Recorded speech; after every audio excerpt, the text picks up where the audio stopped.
students, once again you are welcomed on this platform Balaji English classes Sajan Kumar Shikar. आज की जो हमारी लेटर राइटिंग की जो क्लास है इसके अंदर एक एप्लीकेशन फॉर जॉब भी होता है। तो जॉब के लिए जो एप्लीकेशन लिखी जाती है तो उसके ऊपर भी विद रिज्यूम यानी रिज्यूम के साथ में, तो उसके लिए अपन एक जो एप्लीकेशन है वो तैयार करते हैं, देखते हैं है ना कि एप्लीकेशन का फॉर्मेट क्या होता है।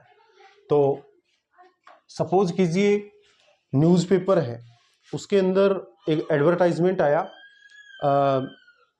मतलब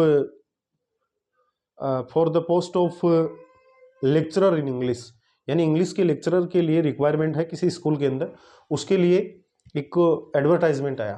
तो उसके रिस्पॉन्स के अंदर अपन एक एप्लीकेशन राइट कर रहे हैं। तो first of all writers address, लिखने वाले का, जैसे अपन ने यहाँ पे राइट किया 117 रामनगर, ये हो गया writer's address. First letter must be capital और कोई पंक्चुएशन मार्क्स का यूज नहीं करना है। देन ये कहाँ है, सीकर में है। इसके जस्ट आफ्टर वन लाइन का स्पेस रहेगा, डेट लगाना है 10 मार्च 2025, फिर एक लाइन का स्पेस रहेगा। देन रिसीवर्स एड्रेस यानी डेजिग्नेशन, जैसे द प्रिंसिपल यानी स्कूल के प्रिंसिपल को लिख रहे हैं, स्कूल के लिए आया है ना, यानी वो उसमें लिखा हुआ आएगा क्वेश्चन पेपर के अंदर, write an application to the principal, ऐसे। तो फर्स्ट टू के बाद में किसको लिखना है, डायरेक्टर को लिखना है, प्रिंसिपल को लिखना है ना, मैनेजर को लिखना है। जरूरी नहीं है स्कूल के लिए ही लिखा जाए, किसी कंपनी के मैनेजर को भी लिखा जा सकता है। तो वो अपने को उसमें देख करके राइट एन एप्लीकेशन, और इसके बाद ये टू आता है और उसके नेक्स्ट वाले जो वर्ड्स होते हैं उसको लिखना होता है, तो द प्रिंसिपल को लिखना है। और स्कूल है टैगोर सीनियर सेकेंडरी स्कूल, है ना। जहां तक पॉसिबल हो कि फुल मीनिंग ही लिखना है अपने को, फुल स्पेलिंग लिखनी, सॉरी, सीनियर सेकेंडरी स्कूल। और ये कहाँ पे है वो भी अपन यहाँ राइट कर देंगे, ओसिया जोधपुर, यानी ओसिया जोधपुर के अंदर ये स्कूल है। तो उसका एडवर्टाइजमेंट आया था, उसी के रिस्पॉन्स पे अपन ये एप्लीकेशन लिख रहे हैं। ये हो गया, फिर एक लाइन का स्पेस रहेगा, यानी ये ध्यान में रखना है अपने को कि डेट और सब्जेक्ट के आगे पीछे दोनों साइड में स्पेस होना चाहिए वन लाइन का। तो सब्जेक्ट लिख रहे हैं एप्लीकेशन या an application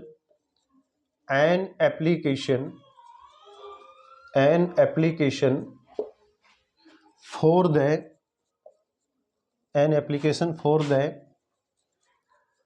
post of lecturer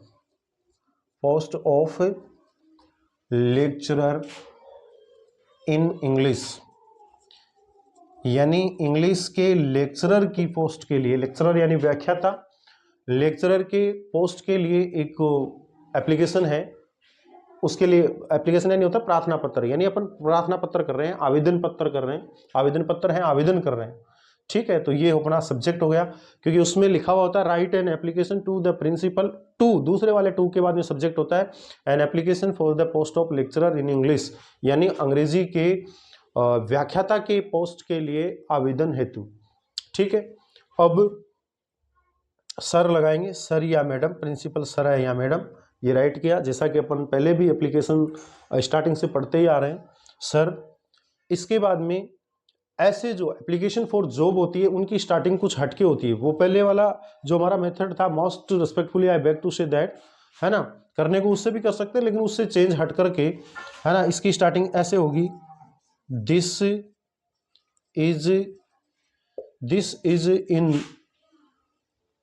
in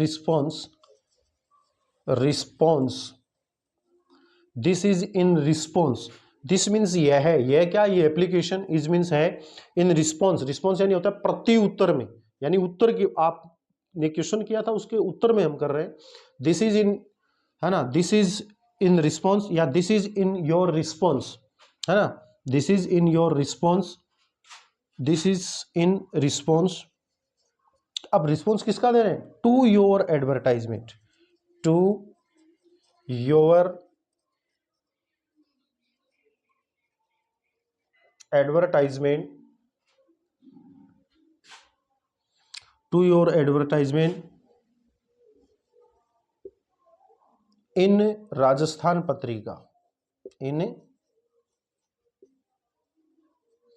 to your advertisement in Rajasthan Patrika, यानी राजस्थान पत्रिका के अंदर आपका एडवर्टाइजमेंट आया था, है ना।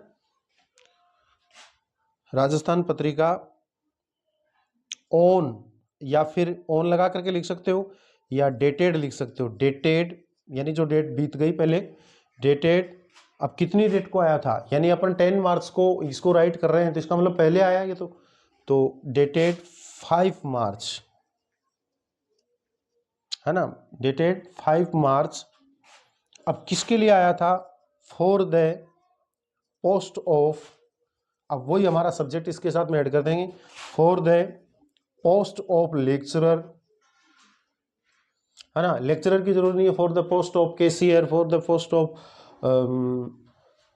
जो हमारा सब्जेक्ट है, जो क्वेश्चन पेपर में दिया हुआ उसी के अकॉर्डिंग अपने को तैयार करना है। For the post of manager, है ना, for the post of cashier भी हो सकता है, for the post of lecturer in English, lecturer in English. इसका मतलब ये हो गया, ये लाइन कॉमन है, ये कोई चाहे कहीं की भी एप्लीकेशन आए उसमें लिख सकते हैं। दिस इज इन रिस्पॉन्स, ये प्रत्युत्तर में है, to your advertisement, to your advertisement dated 5 March, ये भी लिख सकते हैं, है ना। और इन राजस्थान पत्रिका बाद में लिख सकते हैं, और पहले advertisement in Rajasthan Patrika dated यानी 5 मार्च को, for the post of lecturer in English, यानी इंग्लिश के लेक्चरर की पोस्ट के लिए राजस्थान पत्रिका के अंदर 5 मार्च को आपकी स्कूल का एक एडवर्टाइजमेंट निकला था, तो उसी के प्रत्युत्तर के अंदर हम ये एप्लीकेशन राइट कर रहे हैं, ठीक है। नेक्स्ट, माई रिज्यूम, सॉरी ये नहीं आएगा, रिज्यूम तो बाद में सेंड करेंगे, पहले अपन कुछ बातें करेंगे। आई मीन्स में, वॉन्ट मीन्स चाहता हूँ, आई वॉन्ट टू ऑफर, मैं प्रस्तुत करना चाहता हूँ, है ना, या आई वॉन्ट टू गिव, या I want to offer my candidature, my, I want to offer my candidature for the above mentioned, above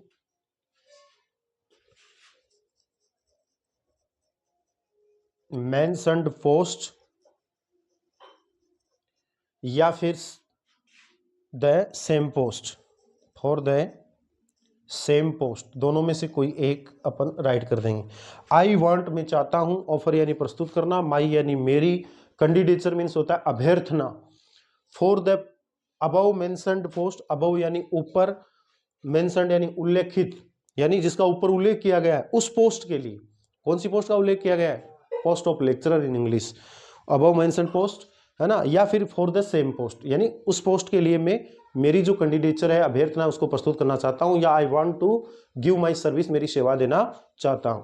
ये सेंटेंस राइट करेंगे, बस मेन सेंटेंस यही है ना, और बाकी ये तो कॉमन है, सब में आएगा, है ना। I, this is in response, या in the response, directly this is न लगा करके ऐसे भी राइट कर सकते हैं, in the response to your advertisement, है ना, in Rajasthan Patrika dated on 5 March for the post of lecturer in English, है ना। और लाइन मेन ये है कि I want to offer my candidature for the above mentioned post या सेम पोस्ट। इसके बाद में माय रिज्यूम, मेरा जो रिज्यूम है, मेरा जो बायोडाटा है, या मेरा करिकुलम जो विटा है ना, उसको is enclosed, my resume is enclosed here, यानी मेरा जो रिज्यूम है वो इसके साथ में संलग्न किया जा रहा है ना। मेरा जो रिज्यूम है, बायोडाटा, उसको मैं इसके साथ में संलग्न करूंगा। देन अब पैराग्राफ चेंज करके नेक्स्ट लाइन लिखेंगे, if I am given a chance, यदि मुझे एक मौका दिया जाता है, if I am given a chance, यदि मुझे एक मौका दिया जाता किसका, टीचिंग का, तो आई अश्योर यू, मैं आपको विश्वास दिलाता हूं, टू सर्व, सर्व यानी सेवा देना, with my best abilities, with my best abilities, best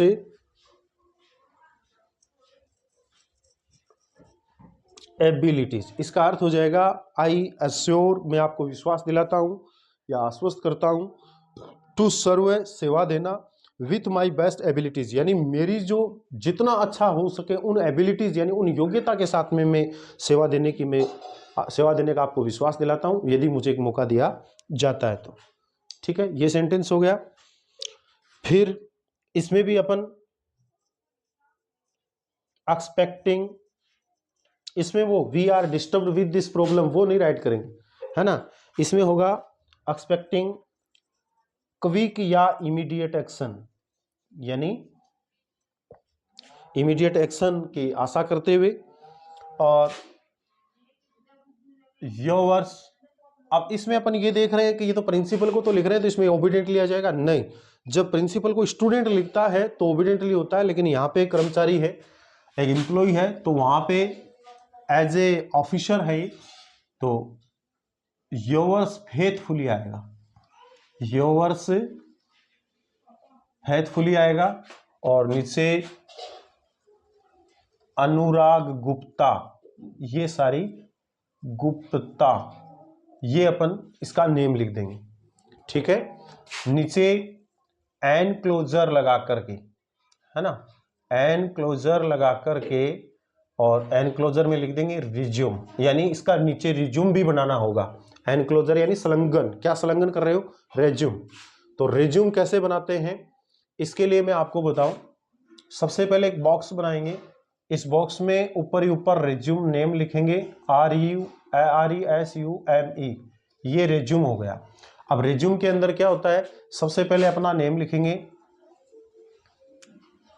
Anurag Gupta, Anurag Gupta, और सन ऑफ यानी फादर्स नेम भी राइट कर सकते हैं, son of mister Anees Gupta, Anees Gupta, ऐसे कर दिया। अब इसके साथ में इसकी जो मेल आईडी है, ईमेल आईडी है, वो भी राइट करेंगे, है ना। सपोज कीजिए ईमेल आईडी होती है, अपन जानते हैं स्मॉल लेटर्स में होती है ना। तो अनुराग की कर देंगे ANURAG, अनुराग, है ना, 2025@gmail.com, gmail.com, ये अपने ईमेल आईडी लगा दी। इसके बाद में नीचे अपन एक बॉक्स बना करके उस बॉक्स के अंदर DOB राइट करेंगे, डेट ऑफ बर्थ। तो डेट ऑफ बर्थ जो भी है 30 मार्च, अब 30 मार्च इसका मतलब समथिंग 25 के समथिंग तो होना ही चाहिए, तो 2001, ये अपन ने डेट ऑफ बर्थ राइट कर दिया, है ना, बॉक्स के अंदर, है ना। इसको इरेज कर देंगे अपन, इसको मैं इरेज कर देता हूं यहां से। और इरेज करने के बाद में डेट ऑफ बर्थ आ गया। फिर आ गया क्वालिफिकेशन, है ना। इसके अंदर अपन और भी ऐड कर सकते हैं चाहे उतना। मैरिटल स्टेटस यानी वैवाहिक स्थिति कैसी है ना, मैरिड है या अनमेरिड है, वो भी अपन यहाँ पे मेंशन कर सकते हैं। या क्वालिफिकेशन, या फिर एकेडमिक क्वालिफिकेशन, एकेडमिक क्वालिफिकेशन यानी शैक्षणिक योग्यता आपकी क्या है, उस योग्यता का यहाँ पे मेंशन करेंगे, है ना। और वो कैसे करेंगे, है ना, एकेडमिक जो है, फर्स्ट ऑफ ऑल जैसे अपन ने यहाँ पे 10th क्लास दे दिया, 10th क्लास, है ना, इन कौन से ईयर में किया अपन ने, सपोज किया 2001, तो इसका डेट ऑफ बर्थ है, तो अपन ने 10 मीन्स 6 और 5 11 यानी 12 के अंदर पास किया, 12। और फ्रॉम लगा करके कौन से बोर्ड से किया, फ्रॉम BSER, ये स्पेस कम है लेकिन अपने को लॉन्ग लाइन में लिखना है, इसी के आगे फ्रॉम BSCR, शॉर्ट में लिख दिया BSCR, यानी board of secondary education Rajasthan, है ना। BSCR अजमेर से ये पास आउट है, और परसेंटेज भी अपन इसके आगे राइट कर सकते हैं। परसेंटेज 78% इन्होंने स्कोर किया। ये 10th का हो गया, यानी जो मेन बोर्ड क्लासेज है। ऐसे ही अपन ने 12th का कर दिया। 12th क्लास इन अब वो 12 में किया तो 2 ईयर्स और ऐड कर दीजिए, 2014 सॉरी, ये हो जाएगा। और फ्रॉम BSCR हो जाएगा, ये भी board of secondary education Rajasthan से किया, और अजमेर हो गया। और परसेंटेज इसमें भी 88% ये हो गया। फिर इसके लिए अपन BA का भी मेंशन करेंगे। मैं इसको ऊपर राइट कर देता हूँ, BA, यानी नीचे बॉक्स में बनाना, एक बॉक्स बनाना अपने को। रिज्यूम नेम लिख करके ये एक लाइन हो गई, फिर नीचे एक बॉक्स बनाएंगे, उस बॉक्स में ये लिखना है। फिर अपना BA हो गया, बैचलर ऑफ आर्ट, है ना। इन ये 3 ईयर्स बाद में हो जाएगा, 14 के बाद 17 हो जाएगा, 2017। फ्रॉम कहाँ से किया, ये बोर्ड से तो करेंगे नहीं, यूनिवर्सिटी से करेंगे, तो RU जयपुर, राजस्थान यूनिवर्सिटी जयपुर से किया है। और परसेंटेज भी अपन लिखेंगे इसमें, परसेंटेज। और देखिएगा अपन ने ये जो 12th लिखा है उसकी स्ट्रीम नहीं लिखी, तो स्ट्रीम जो है वो आर्ट्स हो जाएगी, है ना। और परसेंटेज है वो है इसमें 56%। सब्जेक्ट भी आप मेंशन कर सकते हो, कौन कौन से 3 सब्जेक्ट्स थे। यानी आप एक तो इंग्लिश के लिए अप्लाई कर रहे हो, तो इसका मतलब डेफिनेटली एक तो इंग्लिश लिटरेचर होगा, है ना, और 2 सब्जेक्ट और हो सकते हैं। 3 सब्जेक्ट्स BA के अंदर होते हैं। ऐसे ही BEd, बैचलर ऑफ एजुकेशन, इसके अंदर भी कौन से ईयर में किया, और इन ईयर राइट करना है। फ्रॉम कौन सी यूनिवर्सिटी से किया, जैसे कि अपने कर दिया JNVU, है ना, जय नारायण व्यास यूनिवर्सिटी जोधपुर से किया। फिर ऐसे ही मास्टर ऑफ आर्ट्स MA के कर देंगे, ईयर कौन सी यूनिवर्सिटी से किया, परसेंटेज क्या थे, सब्जेक्ट क्या था।